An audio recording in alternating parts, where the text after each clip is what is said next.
जय जय श्री राधे। आप सभी को सकट चौथ की हार्दिक शुभकामनाएं।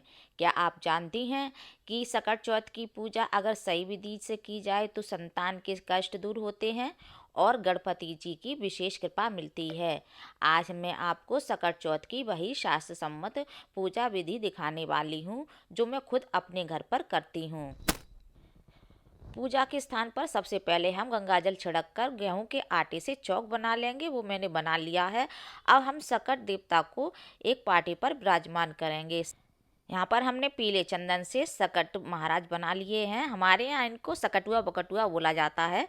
आपके यहाँ क्या बोलते हैं हमको कमेंट करके ज़रूर बताइए। साथ ही में हमने मिट्टी की गौरी माता रखी है और एक जल का लोटा रखा है भगवान को आचमनी कराने के लिए। फूलों का आसन देकर हम गणेश भगवान को भी यहाँ पर पटे पर विराजमान कर लेंगे। आइए सबसे पहले फूलों का आसन देकर भगवान के सामने दीपक प्रज्वलित करते हैं। दीप प्रज्वलित करने के बाद हम सबसे पहले भगवान को धूप अर्पित करेंगे। अब भगवान गणेश को रोली से तिलक करेंगे। इसके पश्चात अक्षत अर्पित करेंगे। साथ ही में भगवान गणेश को दुर्वा घास अर्पित करेंगे और एक साबुत सुपारी अर्पित करेंगे। साथ ही में भगवान गणेश को फूल समर्पित करेंगे और बथुआ की पिड़िया अर्पित करेंगे। सकट चौथ पर बथुआ की पिड़ियाँ बनाई जाती हैं हमारे यहाँ, तो हमने ये वो भी अर्पित करती हैं। इसके पश्चात रोली से सकट महाराज का पूजन कर देंगे और अक्षत अर्पित कर देंगे। साथ ही में यहाँ पर हमने गौरी माता रखी हैं, उनका भी हम रोली से अक्षत से पूजन कर लेंगे। फूल अर्पित कर देंगे।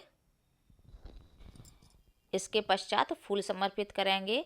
दोस्तों, सकट चौथ का व्रत मुख्य रूप से संतान की लंबी आयु, अच्छे स्वास्थ्य और सुख समृद्धि के लिए रखा जाता है। इस दिन माताएं भगवान गणेश और सकट माता की पूजा करती हैं ताकि बच्चों के जीवन से हर संकट दूर हो। मान्यता है कि सकट माता ने एक बार कुम्हार के आवा में बैठे बालक की रक्षा की थी, इसलिए यह व्रत संतान की सुरक्षा का व्रत माना जाता है।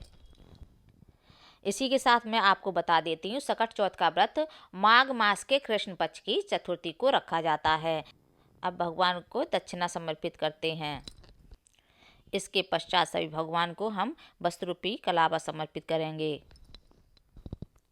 यहाँ पर हमने तिल और गुड़ का बकरा बनाया है, उसका भी हम रोली से और अच्छे से पूजन कर लेंगे और फूल समर्पित कर देंगे।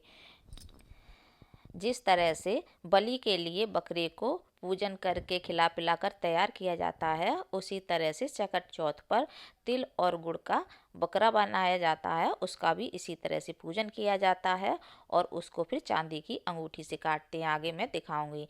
अब यहाँ पर हम भोजन से और तिलकुट से भगवान का भोग लगा देंगे। दोस्तों, तिलकुट का बकरा कैसे बनाया जाता है, इसका वीडियो ऑलरेडी मेरे चैनल पर है। मैं उसका लिंक आपको डिस्क्रिप्शन बॉक्स में और आई बटन में दे दूंगी, वहां पर आप देख सकते हैं। इसके बाद सभी भगवान को जल से आचमनी कराएंगे।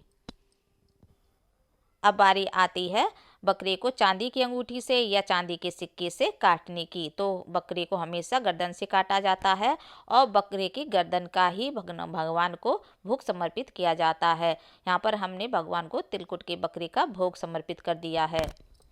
दोस्तों, बकरे को पुरुषों से ही कटवाना चाहिए।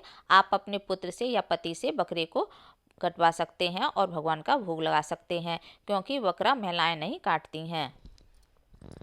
हाथों में इस तरह से फूल लेकर सकट चौथ की कथा या कहानी सुनेंगे या फिर पढ़ेंगे। हमारी कथा पूर्ण हो चुकी है। हम ये फूल भी भगवान को समर्पित कर देते हैं। अब हम कपूर आरती करेंगे। आप दीपक से भी, घी के दीपक से भी आप आरती कर सकते हैं या फिर आप कपूर आरती भी कर सकते हैं। यहाँ पर मैं कपूर आरती कर रही हूँ भगवान की।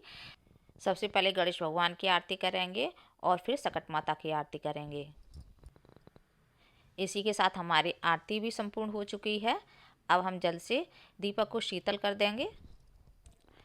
दीपक को कभी भी ज़मीन पर नहीं रखना चाहिए, हमेशा दीपक के नीचे कुछ ना कुछ रखना चाहिए। तो हमने यहाँ पर अक्षत के ऊपर दीपक रखे हुए हैं। साथ ही सभी भगवान के चरण स्पर्श कर लेंगे और भगवान से अपनी पूजा में हुई जाने अनजाने में गलती के लिए क्षमा याचना कर लेंगे।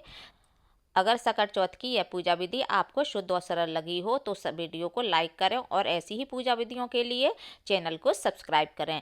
जय जय श्री राधे श्याम।